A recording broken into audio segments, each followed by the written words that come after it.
E aí, pessoal? Prontos para mais um mergulho profundo com a gente? Opa, preparados. Hoje a gente vai explorar um artigo acadêmico, super interessante por sinal, sobre Amazônia Azul, Amazônia Azul. aquele tesouro submerso que o Brasil tem, que é quase tão grande quanto a parte do Brasil que a gente vê no mapa. Ah, entendi. A ideia é a gente mergulhar fundo e entender a importância do território marinho brasileiro. Pô, Você sabia que essa tal de Amazônia Azul equivale a quase metade do nosso território terrestre? caramba, é muita coisa. É como se a gente tivesse outro Brasil inteiro debaixo d'água. Que loucura! E pelo que eu vi aqui no artigo, estudar essa área não é algo novo, né? Não, não é não. A geografia marinha brasileira, na verdade, tem raízes lá na década de 1940. Sério. É. Mas ela só ganhou força mesmo a partir dos anos 80, com a Convenção da ONU sobre o Direito do Mar. Ah, entendi. A partir daí, o Brasil delimitou o seu território marinho. E como é que funciona essa delimitação? Olha, basicamente o território é dividido em áreas com nomes, tipo, parece até filme de pirata. Tipo, Mar territorial, zona contígua, zona econômica exclusiva. nossa, que legal. E claro, a estrela do nosso show de hoje, a plataforma continental. Plataforma Continental. Explica melhor isso. Parece o nome de um filme. É um nome bem chamativo. Mas, em termos bem simplificados, a plataforma continental é tipo uma extensão submersa do continente, com profundidades assim relativamente rasas.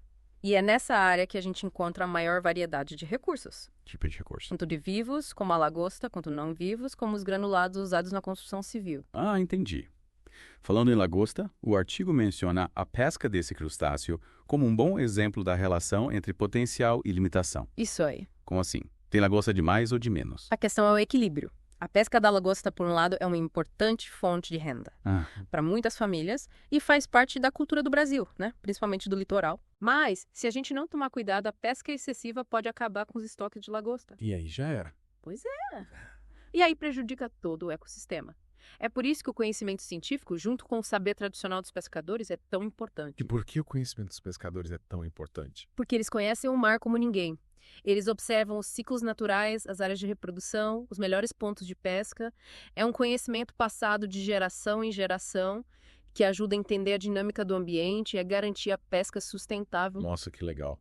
É como se os pescadores fossem os guardiões da lagosta, É uma boa analogia. garantindo que ela continue existindo para as futuras gerações. Mas Bacana. Mas, e essa história de granulados? É a areia da praia que eles usam na construção. não é bem areia da praia, mas a ideia é parecida. A gente está falando de extração de areia e cascalho do fundo do mar, Ah, entendi. que são usados principalmente na construção civil. Só que essa extração, que a gente chama de dragagem, pode ter um impacto enorme no ecossistema. Que tipo de impacto? Tipo, acabar com a praia. A gente pode até brincar com isso, mas é coisa séria. A dragagem altera a estrutura do fundo do mar, muda a dinâmica das correntes, das ondas, aumenta a turbidez da água. É como se a gente estivesse mexendo nas fundações de um prédio. Nossa! E isso afeta, claro, a vida marinha, inclusive a da nossa querida lagosta. Então a gente precisa ter muito cuidado com essa exploração, né? Exatamente. Não Não. podemos sair dragando tudo por aí sem pensar nas consequências. E aí que entra a geografia E marinha? é isso aí. Ela nos ajuda a entender a complexidade do ambiente marinho, mapear os recursos, identificar as áreas vulneráveis, enfim, a ter um panorama completo para tomar decisões mais inteligentes e sustentáveis. Faz todo sentido. Mas me fala uma coisa, o artigo menciona exemplos da Holanda, Reino Unido e Alemanha em relação à extração de granulados. Sim. O que esses países têm a ver com a nossa Amazônia Azul? Esses países são considerados avançados, né, em termos de tecnologia e gestão ambiental, só que eles enfrentam problemas sérios com essa extração de granulados. E isso serve como um alerta pra gente, sabe? Sim. Mostrando que a gente precisa aprender com os erros dos outros. Era verdade. E buscar alternativas mais sustentáveis desde o início. Então, se você reinventar a roda, basta olhar para o que já está feito lá fora. Nem sempre é tão simples assim, né? Cada país tem suas particularidades. Uhum. Mas, com certeza, a gente pode aprender muito com a experiência tanto positiva quanto negativa de outros países. Verdade. Afinal, o desafio da exploração sustentável dos oceanos é global. É, com certeza. E por falar em desafios globais, o artigo também fala sobre as unidades de conservação marinhas, que seriam tipo áreas protegidas no mar, né? Isso. Mas parece que nem tudo são flores nesse quesito. A criação de unidades de conservação marinhas é fundamental Sim. para proteger a biodiversidade. Só que a gestão dessas áreas é complexa e enfrenta vários obstáculos. Entende? Tipo, a falta de recursos, a dificuldade de fiscalização. Uhum. e principalmente a necessidade de conciliar os interesses, né, de diferentes grupos. Tipo, os pescadores que dependem da pesca e os ambientalistas que querem preservar a área. Exato. Em alguns casos, pode parecer um cabo de guerra, Sei. mas o ideal é encontrar um ponto de equilíbrio, um modelo de gestão participativa. Que leve em conta as necessidades de todos. Isso. Afinal, a conservação da Amazônia Azul só vai ser possível com a colaboração de todos. E como a gente garante que essa colaboração aconteça? Tem uma fórmula mágica? A fórmula mágica é o diálogo, a troca de conhecimentos, a busca por soluções conjuntas. E a geografia marinha, mais uma vez, tem um papel fundamental nisso. Legal. Fornecendo dados, análises, ferramentas para embasar a tomada de decisões. Puxa vida, quanta coisa a gente já aprendeu sobre a Amazônia Azul. Pois é. E a gente só está começando. Esse é o começo do nosso mergulho. Então vamos respirar a fundo. E bora continuar explorando esse universo subaquático. E você lembra daquela sopa de letrinhas das zonas do território marinho? Lembro. Pois é, elas não estão ali só para enfeitar o mapa. Cada uma tem suas características e implicações para a gestão da Amazônia Azul. Sei. Tinha a Zona Econômica Exclusiva, a Plataforma Continental. Isso. Mas confesso que eu não me aprofundei muito. Sem problema. Me explica de novo. Claro. A Zona Econômica Exclusiva, ela se estende por até 200 milhas náuticas da costa. E nessa área, o Brasil tem direitos, assim, exclusivos para explorar e aproveitar os recursos naturais. Tanto vivos quanto não vivos. É como se fosse, assim, um quintal gigante. Sim. Onde a gente pode plantar, pescar, construir. Legal. E a Plataforma Continental, onde a gente encontra a lagosta, é a mesma coisa. A Plataforma Continental faz parte da Zona Econômica Exclusiva. Mas ela tem um status especial. É como se fosse um terreno dentro do nosso quintal, com direitos mais específicos. Entendi. A Convenção da ONU sobre o Direito do Mar, ela define a Plataforma Continental como a extensão natural do território terrestre, que pode se prolongar, inclusive, além das 200 milhas. Dependendo das características geológicas do fundo do mar. Então, tipo, a gente pode aumentar o tamanho do nosso quintal submerso. Exatamente. E essa extensão da plataforma continental tem implicações, assim, econômicas e geopolíticas importantes, já que amplia a área que o Brasil tem soberania sobre os recursos. Entendi.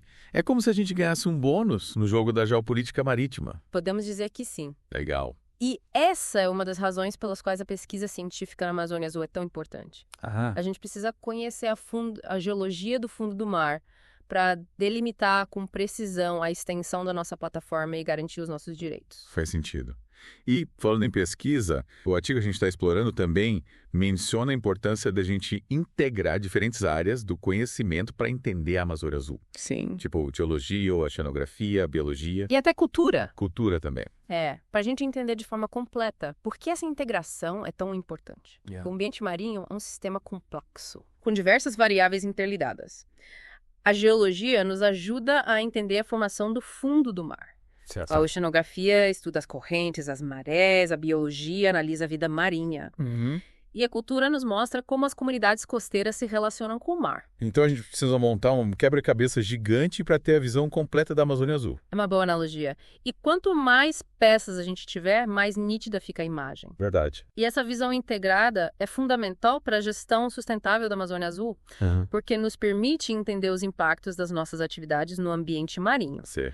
E buscar soluções que conciliem o desenvolvimento com a conservação. Mas e a vulnerabilidade da Amazônia Azul? O artigo menciona, mas não explica direito. A vulnerabilidade da Amazônia Azul, ela está relacionada a diversos fatores. A intensidade da exploração dos recursos, a capacidade de recuperação dos ecossistemas e os impactos das mudanças climáticas. Mudanças climáticas. Qual que tem a ver com a Amazônia Azul? As mudanças climáticas estão afetando os oceanos de diversas maneiras. Aumento da temperatura da água, acidificação, aumento do nível do mar. Nossa. E esses impactos podem ter consequências graves para a vida marinha, para as comunidades costeiras e para a economia. A gente já tem problema demais para lidar aqui na Terra, agora tem que se preocupar com o mar também. Infelizmente, sim. As mudanças climáticas são um desafio global, que exigem ações urgentes.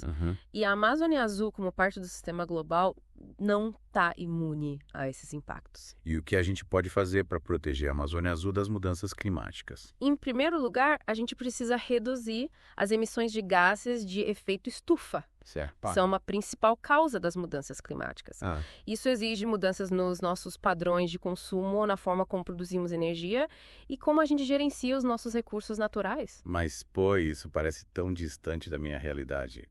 O que eu posso fazer? Existem várias atitudes que você pode adotar. Usar transporte público, bicicleta, consumir produtos locais, reduzir o consumo de carne. Ah, entendi. Pequenas ações que fazem a diferença. E além de reduzir as emissões, o que mais a gente pode fazer? Fortalecer a gestão das áreas marinhas protegidas, investir em pesquisa, promover a educação ambiental e garantir a participação das comunidades costeiras nas decisões. Nossa, parece que a gente tem um longo caminho pela frente. Com certeza. Mas é um caminho que a gente precisa percorrer. É, Se a gente quiser garantir um futuro sustentável para a Amazônia Azul, verdade. E por falar em futuro, o artigo fala da necessidade da gente pensar a longo prazo. sim, pensar nas futuras gerações. Mas como a gente faz isso na prática? Uma das formas é investir em educação ambiental, conscientizando as crianças, os jovens, Sei. sobre a importância do oceano, os desafios que ele enfrenta. E como a educação ambiental pode ajudar a proteger a Amazônia Azul? A educação ambiental promove mudança de atitudes e comportamentos, formando cidadãos mais conscientes, mais engajados na proteção do meio ambiente. Quando as crianças aprendem sobre a importância do oceano, sobre a vida marinha, sobre os impactos das nossas atividades, elas se tornam mais propensas a adotar práticas sustentáveis e defender a conservação da natureza. Então a educação ambiental é tipo plantar uma semente. Exatamente. E quanto mais sementes a gente plantar, mais frutífera vai ser a nossa colheita. E além da educação ambiental, o que mais podemos fazer para garantir um futuro brilhante para a Amazônia Azul? A gente precisa fortalecer a governança dos oceanos. Governança. Criar mecanismos mais eficazes para a gestão dos recursos marinhos, envolvendo governos, empresas, comunidades. Entendi. Então, a governança dos oceanos é como um grande barco, onde todo mundo precisa remar junto. Perfeito. E nesse barco, a geografia marinha é a bússola que nos guia, Legal. fornecendo o conhecimento, as ferramentas para a gente navegar em direção a um futuro sustentável. Sensacional. E você lembra que no começo a gente falou sobre os recursos da plataforma continental? Lagostos granulados. Isso. Será que tem outros tesouros escondidos nas profundezas da Amazônia Azul? Com certeza. A Amazônia Azul guarda um potencial imenso ainda pouco explorado. Que tipo de tesouros? Ela abriga uma rica diversidade de ecossistemas, desde recifes de coral até fontes hidrotermais, Isso é um incrível. verdadeiros oásis de vida no fundo do mar. Caramba! Esses ecossistemas podem conter espécies ainda desconhecidas, com potencial para desenvolvimento de novos medicamentos cosméticos, biomateriais. Nossa, quanta coisa! É como se a Amazônia Azul fosse um baú cheio de surpresas. E a cada nova descoberta, a gente se depara com a imensidão do que ainda a gente não conhece sobre o oceano. É uma aventura sem fim. E por falar em aventura, a gente não pode esquecer dos perigos, né? É verdade. A poluição, a pesca predatória, o tráfico de animais. É muita coisa. São desafios que exigem ações urgentes para garantir a conservação e a sustentabilidade. E como a gente combate esses problemas? Fortalecendo a fiscalização, políticas públicas mais eficazes, conscientizando a população e promovendo a cooperação internacional. É como se a gente precisasse formar um exército de guardiões da Amazônia Azul. Podemos dizer que sim. E cada um de nós pode fazer parte desse exército, Verdade? adotando práticas sustentáveis, denunciando crimes, cobrando ações dos nossos governantes. É isso aí. Afinal, o futuro do nosso oceano está nas nossas mãos. Puxa vida, quanta coisa a gente aprendeu nesse mergulho. Mas confesso que ainda tô com a cabeça cheia de dúvidas. É normal ter dúvidas. O oceano é um universo vasto, Verdade. complexo. E a cada nova descoberta surgem novas perguntas. E como a gente faz para encontrar as respostas? A chave para desvendar os mistérios da Amazônia Azul é a pesquisa. A pesquisa. A gente precisa investir em pesquisa oceanográfica, formar novos cientistas, equipar laboratórios e promover a colaboração entre universidades, Então a pesquisa é tipo um farol. que ilumina o caminho para o conhecimento, Exatamente. Yeah. E quanto mais a gente investe em pesquisa, mais brilhante fica esse farol. guiando a gente para um futuro mais sustentável. E por falar em futuro, o artigo menciona a importância de integrar o conhecimento científico com o tradicional, das comunidades. Dos pescadores, né? Como a gente faz isso na prática? Existem várias iniciativas que buscam promover essa integração. Oficinas, cursos, que reúnem pescadores, cientistas, gestores, para trocar conhecimentos, experiências, perspectivas. Que legal! É como se a gente construísse uma grande rede de colaboração. Em prol da Amazônia Azul, unindo a sabedoria ancestral com as ferramentas da ciência moderna. Que bacana. E essa rede precisa ser cada vez maior, né? Para a gente enfrentar os desafios complexos que o oceano apresenta. E falando em desafios, o artigo também fala das unidades de conservação, né? Sim. E os conflitos que podem surgir em torno da gestão dessas áreas. É verdade. As unidades de conservação marinha são ferramentas importantes para a proteção da biodiversidade. Mas a implementação e gestão eficaz exigem um esforço de diálogo, negociação entre os diferentes atores. Sei. Pescadores, empresas, turistas, pesquisadores. É muita gente. Encontrar um ponto de equilíbrio entre a conservação e as atividades humanas é desafiador. Mas o artigo lembra que a geografia marinha pode nos ajudar a encontrar esse ponto. Mapeando as áreas de importância, entendendo os impactos, propondo soluções que minimizem os conflitos. Bacana. Parece que a geografia marinha é uma bússola que nos guia para um futuro mais sustentável para a Amazônia Azul. Com certeza. Mas me fala uma coisa, qual o principal recado que você tira desse mergulho na geografia marinha? O principal recado é que a Amazônia Azul é um patrimônio de todos os brasileiros. E que a sua conservação depende do nosso compromisso. Verdade. E da nossa ação. Aham. A geografia marinha nos dá as ferramentas, o conhecimento para a gente agir de forma consciente e responsável. Que recado inspirador.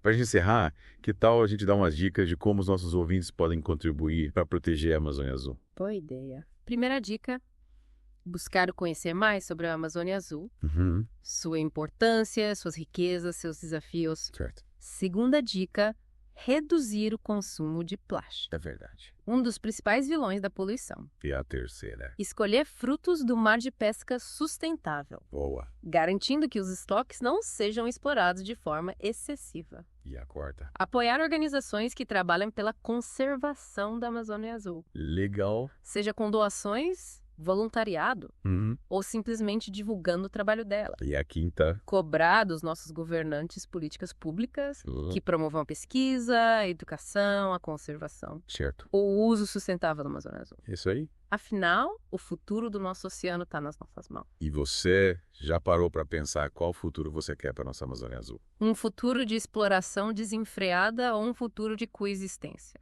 Essa é uma pergunta que todos nós devemos nos fazer. Afinal, o oceano não é infinito, né? Ele precisa dos nossos cuidados, da nossa atenção, do nosso respeito. E o artigo que a gente explorou hoje mostra que a geografia marinha é uma aliada poderosa nessa missão, né? Ela nos ajuda a entender a complexidade do ambiente marinho, a identificar os desafios, as oportunidades e a encontrar soluções para garantir um futuro mais azul para o nosso planeta. Nossa, tanta coisa, né? Muita informação para processar sobre a Amazônia Azul. É verdade. É um assunto bem amplo e complexo, mas a gente tentou dar uma boa pincelada aqui. Sim, com certeza. Mas pensando nesse futuro que a gente quer para a Amazônia Azul, o artigo dá alguma dica, assim, de como a gente, como cidadãos, pode fazer a diferença na proteção? Sim, ele fala bastante sobre a importância da participação cidadã. A gente precisa se informar sobre as políticas públicas, participar de consultas públicas, cobrar ações dos nossos representantes, enfim. A gestão da Amazônia Azul, para ser sustentável, precisa do engajamento de todo mundo. Entendi. É como se a gente, além de exploradores, precisasse ser guardiões da Amazônia Azul, né? Fiscalizando, questionando e buscando soluções. Exatamente. É responsabilidade de cada um de nós. Você, como ouvinte que se interessa por esse tema, tem um papel fundamental nesse processo. E por falar em papel fundamental, você lembra que a gente comentou sobre a importância do conhecimento tradicional das comunidades costeiras? Sim, né? A pesca da lagosta, por exemplo, é um caso que mostra como esse passado de geração em geração pode contribuir para a gestão sustentável, né? Com certeza. Essa integração de saberes entre ciência e tradição é fundamental para a gente encontrar soluções mais eficientes e mais justas também para os desafios da Amazônia Azul. E como a gente coloca essa integração em prática? Tem algum exemplo? Uma ideia legal são os projetos de pesquisa participativa, onde cientistas e pescadores trabalham juntos, trocando conhecimentos e experiências. Entendi. Os pescadores, com a sua sabedoria prática, podem indicar, por exemplo, áreas de reprodução da lagosta e identificar os impactos da pesca predatória. E os cientistas, com suas ferramentas e métodos, podem analisar os dados, propor soluções e embasar políticas públicas mais eficazes. Bacana. Unir o conhecimento tradicional com a ciência para proteger a Amazônia Azul. Parece até roteiro de filme. Quem sabe um dia a gente não vê essa história nas telas do cinema, né? É verdade. Mas, brincadeiras à parte, a colaboração entre diferentes atores, seja entre cientistas e pescadores, governos e ONGs, sociedade civil e empresas, é fundamental para a gente construir um futuro sustentável para a Amazônia Azul. E você, caro ouvinte, que tal se juntar a essa expedição em defesa da Amazônia Azul? Busque informações, cobre ações dos seus representantes, faça escolhas mais conscientes. Afinal, o futuro do nosso oceano depende da atitude de cada um de nós. A aventura pelo conhecimento continua e a gente se espera no próximo mergulho. Até lá.